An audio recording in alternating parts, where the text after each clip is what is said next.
नमः संस्कृता हरि ओम कथमस्ति मम विश्वासता अस्ति सर्वेषां कुशलमस्ति। तो आज हम लोग पढ़ेंगे उपसर्गों के नाम पढ़ेंगे। संस्कृत में उपसर्गों की कुल संख्या, ठीक ना।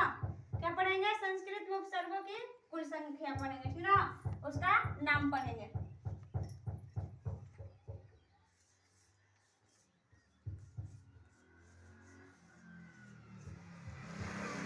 संस्कृत में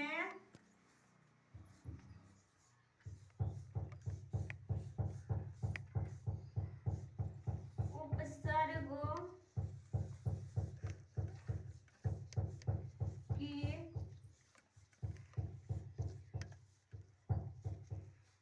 कुल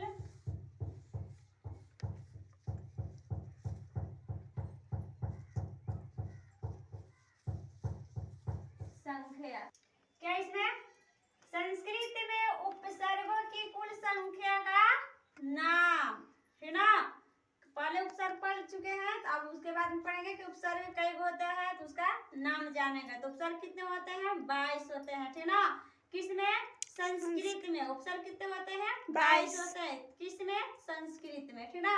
तो 22 होते हैं। 22 का इसमें नाम जानेंगे। कितने होते हैं इसमें? 22 होते हैं। कितने होते हैं? 22 होते हैं उपसर्ग, ठीक ना। कब होते हैं? 22। द्वाविंशतिः, ना। द्वाविंशतिः कति उपसर्गाः सन्ति? तो द्वाविंशतिः उपसर्गाः सन्ति, ठीक ना। 22 को होता है। कई होता है? 22 को।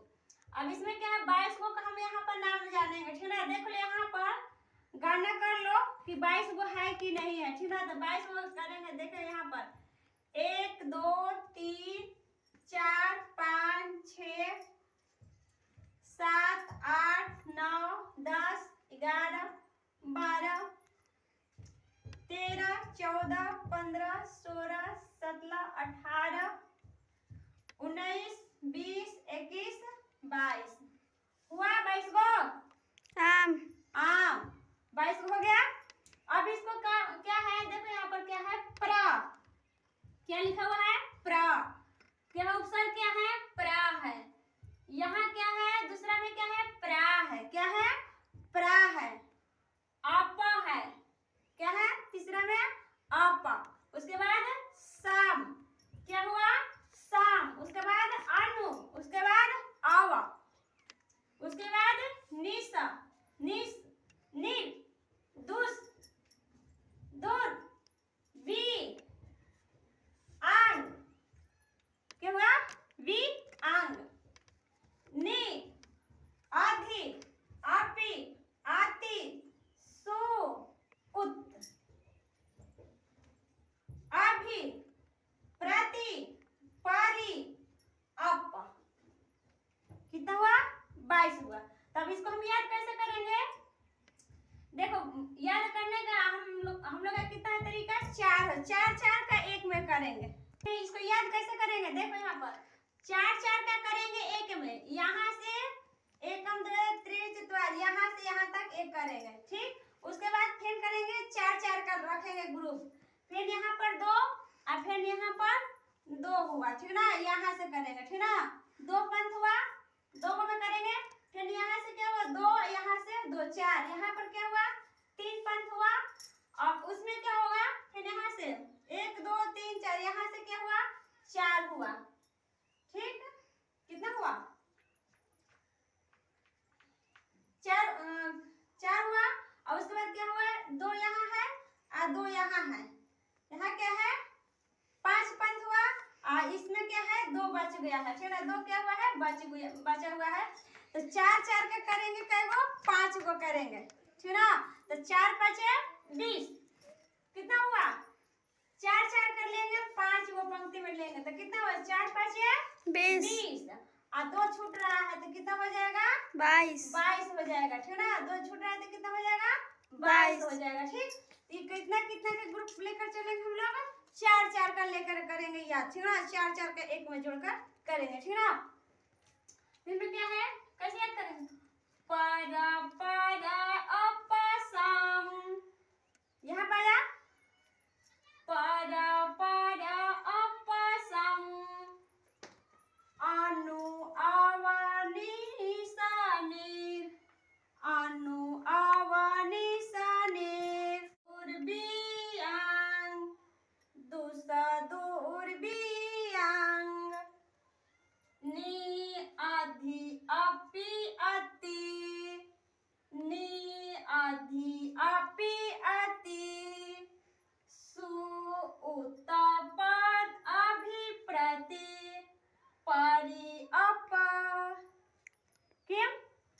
परी अप।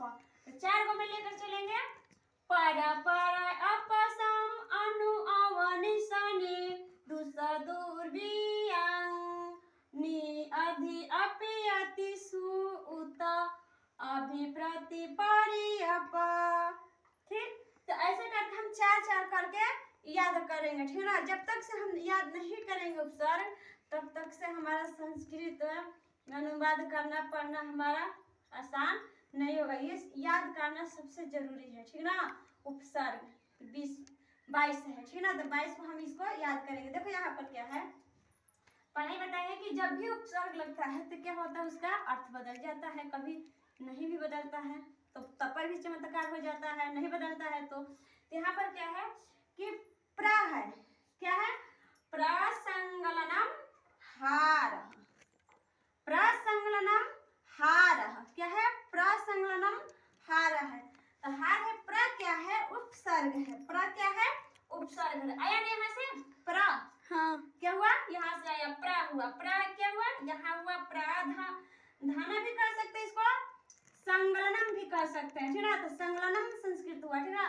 ये क्या हुआ कि प्रधाना हार, इसका अर्थ क्या हो गया, बदल गया, चमत्कार हो गया, प्र लग गया तो पहला ही से प्रहार, कहते हैं इसमें कि प्रहार, प्रहार मतलब क्या, प्रहार कर दो, मार दो, होता है ना। तो उसमें कहते हैं कि प्रहार, प्रहार मतलब कहते हैं कि प्रहार कर दिया, तो ऐसा नहीं करना चाहिए प्रहार।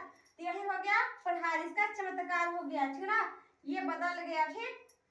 कब बदल गया, जब उपसर्ग लग गया तब बदल गया, ठीक। अब इसमें क्या है, आ है, इसमें संगलनम है, हार है। तो इसमें क्या हुआ कि दोनों जब जुट गए तो इसका अर्थ क्या हुआ, आहार, क्या हुआ, आहार। आहार मतलब कहाँ से मिलता है, खाने पीने से, ठीक ना, आहार। तो ये कहते हैं कि आहार है जो है असंगलनम हार, आहार, तो क्या हुआ, आहार, जो भी आहार, आहार हमें कहाँ से मिलता है, भोजन से। ये कहते हैं कि अब यहाँ पर क्या है, सम है, सम में ये हार है, ठीक ना। यहाँ है सम है, यहाँ पर सम है, सम संगलनम हार, तो क्या हुआ, समहार, समहार हो गया ना, समहार खत्म हो गया ना। इसमें क्या हुआ, इसका सीधा सीधी क्या होता है कि अर्थ बदल जाता है, ठीक ना, उपसर्ग लग जाता है तो ठीक, क्या हुआ, समहार हो गया, ठीक। तब इसको मार्जनिम करो में, इसमें किसमें क्या है, गम है, गम क्या है, धातु है, गच्छ धातु है, गच्छति धातु क्रिया है, ठीक ना, क्या है, क्रिया है, जाता है, इसका अर्थ क्या हुआ, जाता है, ठीक ना, क्या हुआ, जाता हो, जाता है। गम माने भी जाना, गच्छ माने भी जाना, और गच्छति माने भी जाना, ठीक ना। गम गम गम गच्छ गच्छति, ठीक ना, तीनों में होगा एक ही अर्थ होगा कि गच्छति। और जब भी इसमें क्या होता है कि उपसर्ग लग जाता है तो इसका कि इसमें कि तीनों ये क्या है, धातु है, क्रिया, ठीक ना। जब इसमें क्या है कि गच्छति, गच्छति मतलब क्या है, जाता है, इसमें क्रिया लग गया, आएगा गच्छ, गम धातु हुआ, ठीक ना। उपसर्ग लग जाता है तो इसका अर्थ क्या हो जाता है, ठीक ना। पहले ही बताया कि उपसर्ग लग जाता है तो इसका भाषा में चमत्कार हो जाता है, अर्थ बदल जाता है, ठीक ना। तो इसका देखना एक उपसर्ग लिखा है यहाँ पर, उपगच्छति, क्या है, उपगच्छति, क्या लिखा हुआ है, उपगच्छति। तो उपगच्छति में क्या हुआ, उपसर्ग इसमें क्या हुआ, उप हुआ, क्या हुआ, इसमें उप है, क्या है, उप है, उपसर्ग क्या है, उप है, उपसर्ग क्या हुआ, उप। अब इसका अर्थ जब उप लग गया है, लग ही गया है तो इसका अर्थ लग जाएगा, इसमें गच्छति है तो उपगच्छति, इसका अर्थ क्या हो जाएगा, पास जाता है, अर्थ क्या हो जाएगा इसका कि पास जाता है, उपगच्छति, उपगच्छति मतलब कि पास जाता है, समीप में। अब इसमें फिर क्या है, अनुगच्छति, क्या है इसमें, अनुगच्छति। तो अनुगच्छति में उपसर्ग क्या है, अनु है, क्या है इसमें, अनु है, क्या है इसमें उपसर्ग, अनु है, उपसर्ग क्या हुआ, अनु है। अनु को हटा देते हैं, यहाँ पर सिर्फ है गच्छति है, क्या है, गच्छति है। तो गच्छति मतलब जाना है, लेकिन इसमें अनु लग गया, उपसर्ग लग गया तो सिर्फ इसका रूप क्या हो जाएगा कि इसका क्या हो जाएगा, अर्थ ही बदल जाता है। अनु लग गया तो अनु माने पीछे होता है, तो ये क्या हो जाएगा कि अनुगच्छति मतलब पीछे पीछे जाता है, अनुगच्छति पीछे पीछे जाता है, ठीक ना, अनुगच्छति। अब इसमें क्या हुआ कि आगच्छति, इसमें क्या हुआ कि आगच्छति, तो इसमें उपसर्ग क्या हुआ, आ आया, क्या आया इसमें उपसर्ग, हाँ उपसर्ग, उपसर्ग क्या हुआ, आ आया, ठीक ना, इसमें क्या हुआ, आ आया, तो गच्छति है इसमें, तो आगच्छति मतलब आता है, क्या हो गया, आता है। अनुगच्छति मतलब पीछे पीछे जाता है, आगच्छति मतलब कि आता है, ठीक है, आगच्छति मतलब आता है, अनुगच्छति मतलब कोई है उसके पीछे पीछे जाता है, ठीक है, अनुगच्छति पीछे पीछे। अब इसमें फिर क्या है, अवगच्छति, इसमें उपसर्ग क्या है, अवा है, क्या है इसमें, अवा उपसर्ग है, क्या लगा हुआ है इसमें उपसर्ग, अवगच्छति।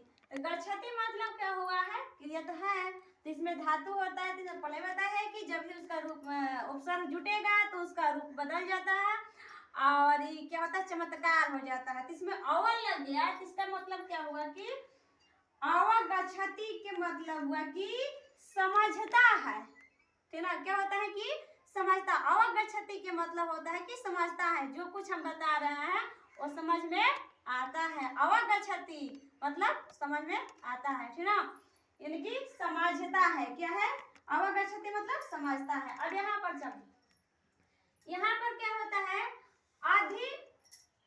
अधिगच्छति, क्या है, अधिगच्छति, इसमें उपसर्ग क्या है, अधि है, क्या है उपसर्ग, क्या है इसमें, अधि है, अधि है, अधि मतलब क्या हुआ, अधिक, ज्यादा, अधि मतलब क्या होता है, अधिक हुआ, इसमें उपसर्ग क्या हुआ, अधि, उपसर्ग हुआ अधि, इसमें क्या है, गच्छति, मतलब कि अधिगच्छति की मतलब इसका अर्थ ही पलट गया कि अधिक प्राप्त करता है, अधिगच्छति मतलब बहुत ज्यादा प्राप्त करता है, ठीक ना, अधिगच्छति के मतलब हुआ। अब यहाँ पर क्या है, निरगच्छति, निरगच्छति है, तो निरगच्छति में उपसर्ग क्या है, नीर है, क्या है इसमें उपसर्ग क्या है, नीर है, नीर है, नी है मेरा महलंत है, तो इसमें उपसर्ग क्या हुआ, नीर है, तो निरगच्छति के मतलब क्या हुआ, निकलता है, निरगच्छति मतलब निकलता है, निकलता है, ठीक है। अब यहाँ पर क्या है, उदगच्छति, उदगच्छति में क्या है, यहाँ पर उदगच्छति द महलंत है, तो उदगच्छति उद, तो उत्ता आता है इसमें, तो उत्ता है, उत्ता के द में बदल दिया है, तो इसमें क्या हुआ, उपसर्ग क्या हुआ, उत हुआ, क्या हुआ, उत हुआ उपसर्ग, तो उत है, तो उत में गच्छति में लग गया, इसका रूप क्या बदल गया, इसका अर्थ बदल गया है, उड़ता है, उदगच्छति मतलब कि उड़ता है, तो यही होता है कि उपसर्ग जब भी लग जाता है तो इसमें क्या हो जाता है कि इसका अर्थ बदल जाता है, चमत्कार हो जाता है, ठीक ना, बहुत बढ़िया अर्थ निकल जाता है, ठीक ना।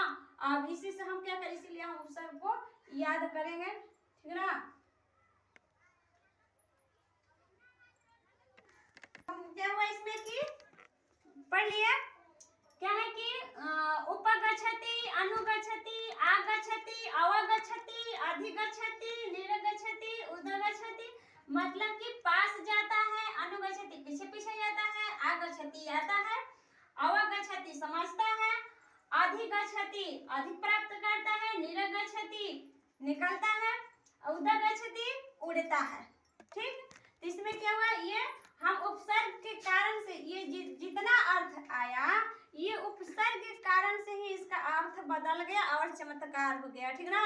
इसमें क्या हुआ कि इसमें अर्थ बदल गया, चमत्कार हो गया, तो इसीलिए हम क्या करेंगे, सबसे पहले बार उपसर्ग को याद करेंगे, ठीक ना, पर अपसम अनु अवनि निर, ऐसे करके हम गा गा कर उसको याद करेंगे अच्छी तरह से, तब हमारा ये अर्थ समझ में और अच्छा से आएगा। आज के लिए यही, नमः संस्कृत।